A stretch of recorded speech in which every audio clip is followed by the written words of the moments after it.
This is a quick video about one of the changes that was made to the Sena 20S with the recent release of firmware version 1.2. One of the changes in firmware version 1.2 is how the Ambient Mode button operates. The Ambient Mode button now operates in the following manner. One tap will activate the voice command system.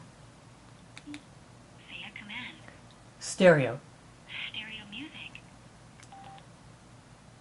Two taps will enable and disable Ambient Mode.